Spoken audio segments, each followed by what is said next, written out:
Hello and welcome to Two Wheels. On the show this week, Paul takes a ride on a Harley Davidson. But this is no ordinary Harley. It's been souped up to 1700 cc's and it's very fast.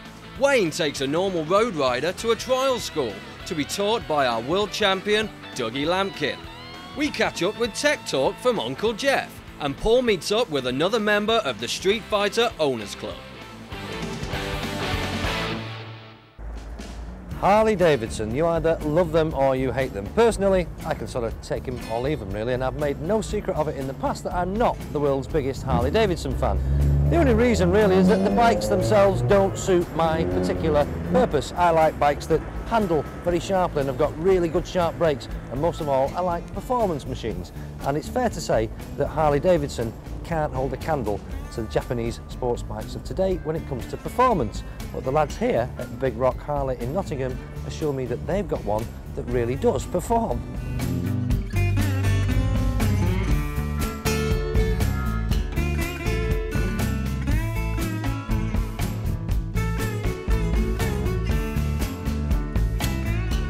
And this is it. It's an FXDX Superglide Sport, which is a right mouthful, isn't it? But it has added to it just about every performance bolt-on part that you could wish for at some considerable cost, I might tell you as well. So let's see if this can change my opinion of Harley Davidson.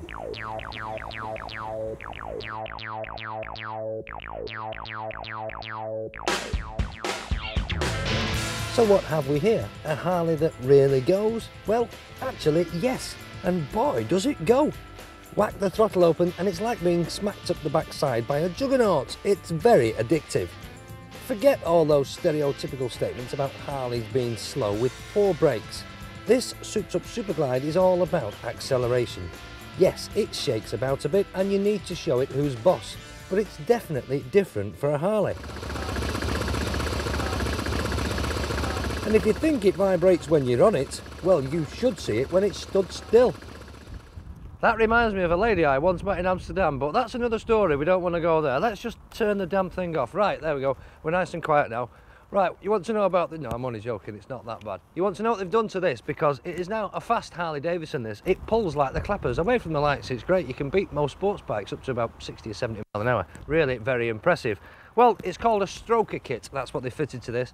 In fact, the lads in the shop refer to this bike as the stroker. So loads and loads of work done in the engine department. It now has a stroked crank and rods. That sounds good, doesn't it? It's now got adjustable push rods. Originally they were solid rods. The pistons are different. They've changed everything in this. The pistons are now forged pistons. Originally it would have had cast pistons.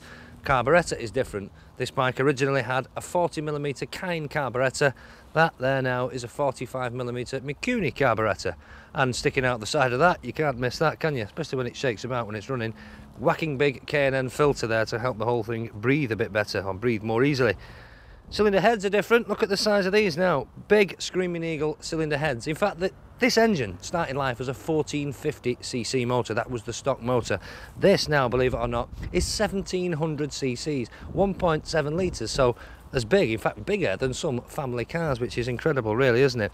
The ignition system, that's completely different. This now has a Screaming Eagle race ignition system, and just to finish the whole job off, you can't fail to notice, you can't fail to hear them, these lovely, rather smart looking Screaming Eagle pipes.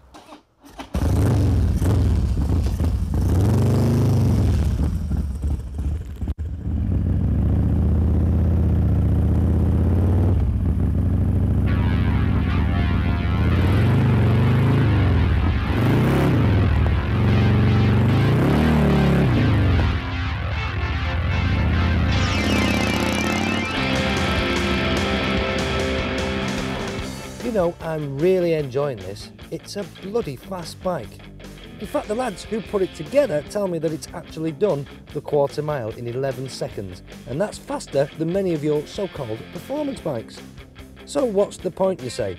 Well, the point is that riding a Harley is very involving. You feel every bump, and twisty country lanes can become very challenging at speed. When you add to that more acceleration than you dare to use, you know it's going to be a whole load of fun.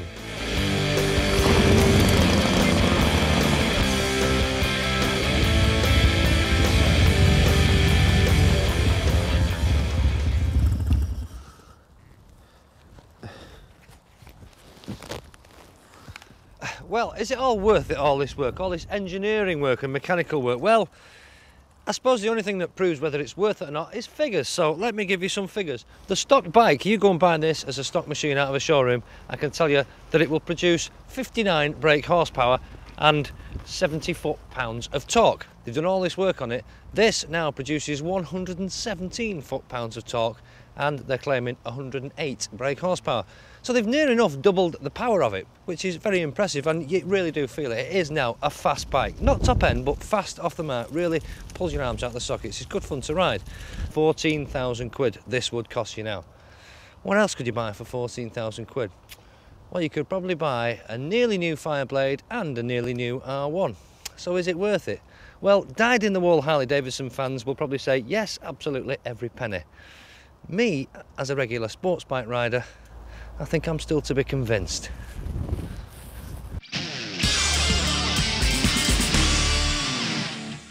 On Tech Talk this week, we're going to have a look at rear suspension. If you have a look at this one on this ZX9, you can only just see the rear suspension unit, so I'll have to tell you it's adjustable in all sorts of ways.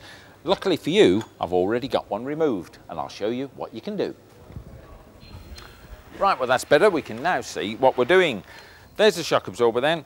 There's the massive spring, which I'm sure you can see. This centre section here is threaded, and there you've got two rings there. These are the things that you actually adjust the preload on the spring with. So what you do, you get a C-spanner. There should be one in your toolkit, or if not, you'll have to buy yourself one. That fits on there like that.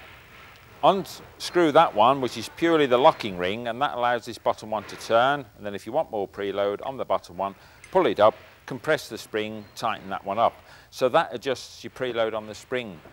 And then you've got adjusters for the compression damping and the rebound damping. And again, these can often be difficult to get at. Not so much the top one, but the bottom one is. But again, put a screwdriver in there and you just click that down or open, depending whether you want to back it off or put more compression on. You can probably just hear that clicking there. And the same with that one, just clicks through. So that's the way of adjusting your rebound and compression damping. Now that's for a monoshock, which is tucked well up under the frame there that you can hardly see. There's another one, slightly cruder sort, with no adjustment on the damping at all, but the spring loading adjustment on this one is on this big collar at the bottom. And again, you need a C-spanner on there. See those big teeth?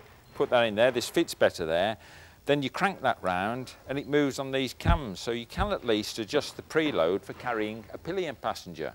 But if you've got a twin shock bike, a lot of the principles still apply, but you've got no actual damping adjustment on this one, but you can adjust the spring there. See this cam arrangement, just the same as that bigger one, but this one is easier to show. And I've got the correct C-spanner for this one. I'll turn it upside down. You can see the cam arrangement round there. So you put your C-spanner on. I need to block this here so it doesn't turn. And just turn that round. You can see one. Oops, slipped off there. Two. And so it goes. And I'm not going to do any more because it's very difficult on the bench. But that is compressing your spring. Same thing, this is a brand new shock, and you've seen these with a remote reservoir there. This one has got its adjustment for damping on there, and you just click that round. Dead easy on that one, see it? Just going clicking round. And the same principle for actually adjusting your preload. So that's what suspension is about in all its many guises.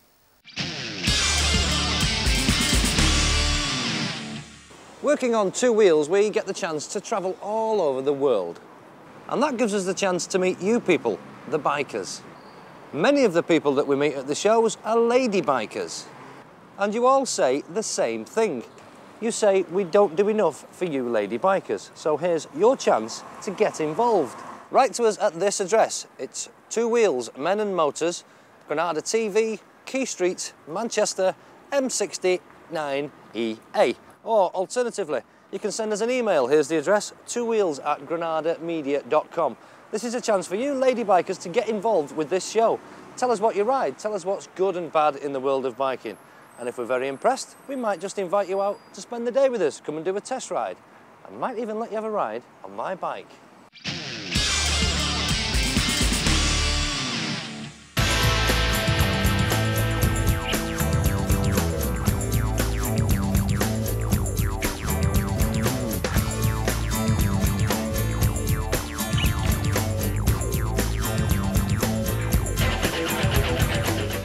So why would we come to such a barren place like this? for our programme? Well, the reason being is we're going to further our features of a motorcyclist of one type doing a different type of activity. So we've come to a trials course. It's actually a trials training school run by Dougie Lampkin, our 10 times world champion. So what better tutor can you get than him? And what we've done is we've brought our candidate, who is in fact a very accomplished road bike rider, to come and learn how to ride off-road. And the thing is, he's a virgin. That is, a trials virgin.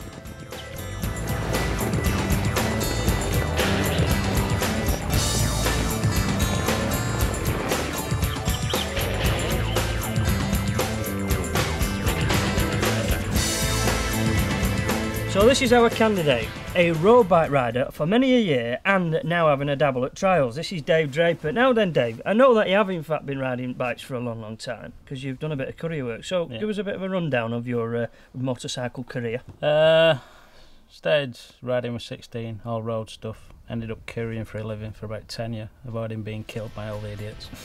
And then working in the bike trade, and I'm currently working in a bike shop in Manchester. Do you feel that putting you in at the deep end, having a go at off-road riding, having been a competent road rider, is a good move?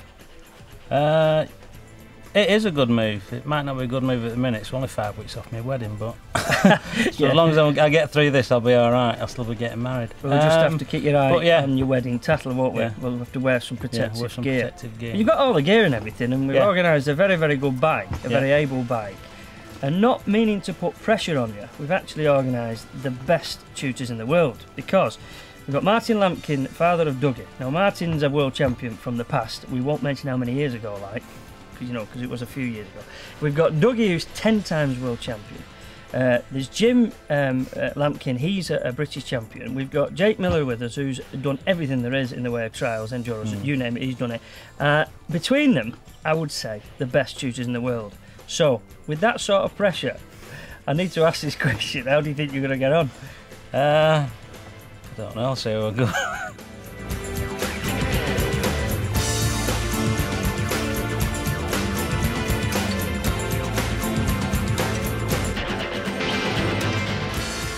So, James, or Jim as he likes to be known, has actually drawn the short straw in this occasion, because I believe you're going to do our man's introduction to off-road riding. Bit of a daunting prospect there, I must admit. Because you've only ever ridden road riding, all road work. Right. And the odd track days and things like that. Never been off-road. So how would you tutor somebody who's never been on the muck? Right then, I think first of all, we'll get him sat on a bike, show him the controls for the clutch, the brakes, the throttle, tell him what everything does.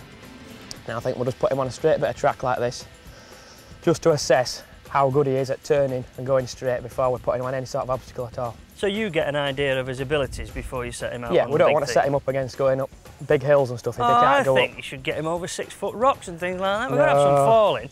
We don't want no crashes, we're just going to get him turning and going straight just to see what his skills are and what is his level. Right, and then will you then sort of ease him into going in with the rest of the folk out there? Because there's some lads who are fairly able and some lads who obviously are still a bit shaky, but they're obviously all been off-road. But do you reckon by the end of the day you'll get him to go along with the flow and join the rest of it? Oh yeah, I think once we get him on the basics of turning in corners and show him how to go up and down hills and use the brakes, use the controls, I think we'll be better get him having a go at the rest of the sections.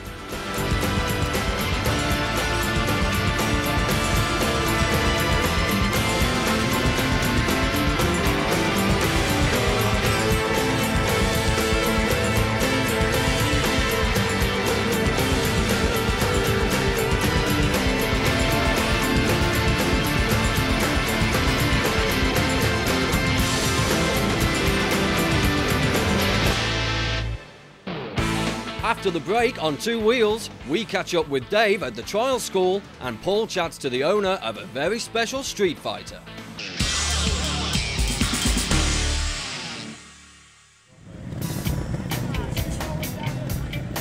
So here's our candidate having a go at riding a section. He's done all his little bits of training, he's been taught how to do turns and sweeping bends and things. Now he's having a go at the real thing.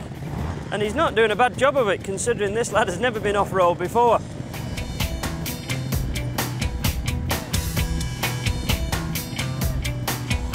Look at that, such control, he's a natural. Well, I better not give it the commentator's curse and say too much until he's actually come right down to the bottom and stopped. Marvellous. Easy.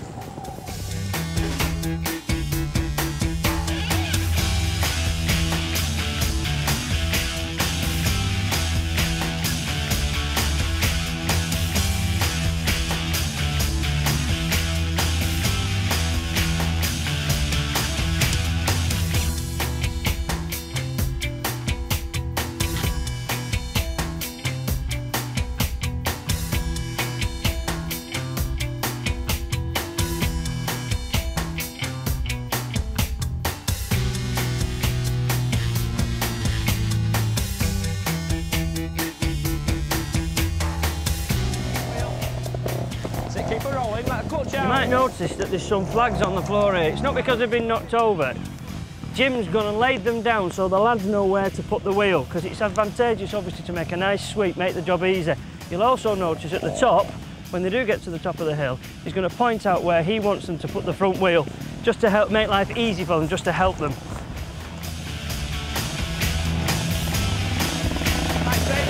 wheel's at the flag. There, look. Keep it rolling. Clutch out. Clutch out.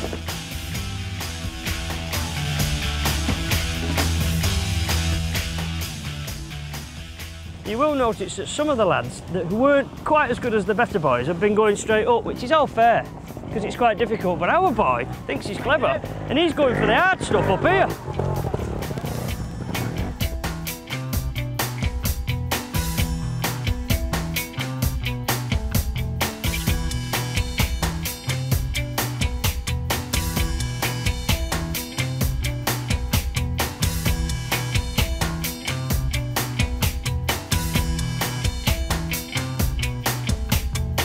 So you've seen our road biking candidate, Dave Draper, do a little bit of riding round on the easy stuff, on the flat stuff, and some sort of hills and climbs, and being taught by Jim Lampkin and Martin Lampkin.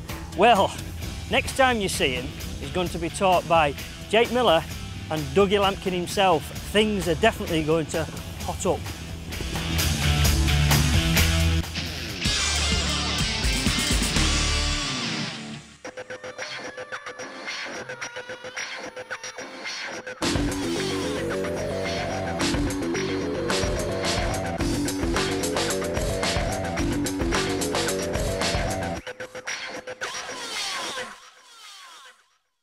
Well, as we know, street fighters very often are mixtures of bikes, lots of different bikes. It's a puzzle, isn't it? Like, guess the part, where's that come from, where's that come from? Well, this bike has invented its own name. Just have a look at this. It's called a Firebird. And this is Judd, who's the proud owner and creator of this. So, Firebird, explain that to me then, Judd. Well, basically, I just wanted a different name for the bike because it's half Fireblade and half Blackbird. Right. So I called it Firebird.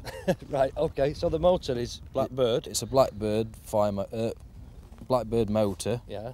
It's been tuned. It's 150 brake horse at back wheel, 87.2 pound of torque.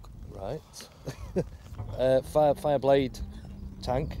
Yeah. Yeah, it's basically a Fireblade tank, flat Fireblade frame and forks, swinging arm, and then everything else is altered. Right. So we've got Fireblade up there, Blackbird down there. What about the seat unit? The seat unit's it's a R1 seat unit. Yeah. Back wheels are TL1000. Front wheels are Blackbird. Right. Kawasaki discs. PFM front calipers. How did you know that this would all work, if you like? Did you know it would work? I just had a picture in my head, and the reason I put a Blackbird motor in is because I seen a magazine and somebody at TTS started doing one, and they were doing a preview every month at process how they were doing it. Well, they got halfway through it, and apparently they trashed the bike and they never carried on with it. So I phoned them up to see why they wasn't carrying on with it, and they said that they'd lost interest in it. So I took it on myself. I thought, well, I'll do one before everybody else, and this is it's been done over 3 years now, and apparently it was the first one done in country. How did you go on getting the engine into did it just fit in? I mean, you see you've made some changes, but obviously it fits. But yeah, basically I mounted the back end here, and then jacked it up until it fitted to where was before, where it should have been, to line up with the chain, and then I just grafted the engine mounts to suit when it was in line. And have you done all that? Have you done all the engineering work on this? I've done it, all the bike apart from the headers and the top yoke. Right. What have you put into it, money-wise? Maybe you don't want to tell me. It looks like it's worth a fortune because it's shiny and it's. Well, is it worth a fortune? Well, it is to some people, it isn't to others. There's a lot of better bikes. You've saved a lot of money, have you, by doing it yourself? Well, yeah. By taking your time and looking for the right bits. Yeah, and travelling to auto jumbles and picking bits up at right price and that. Yeah. So you're saying now there's nothing left to put on it really. What are you going to do with it? Keep it forevermore, or? Well, now my next project, I want Hayabusa, and I want a spondon frame making to fit an Hayabusa, but until I get the bits sorted. So you're on the lookout now, are you, for a cheap Hayabusa engine? So if anyone's got a cheap Hayabusa motor and a few trick bits, you're the man. That's it, yeah. Hey, well, good luck to you.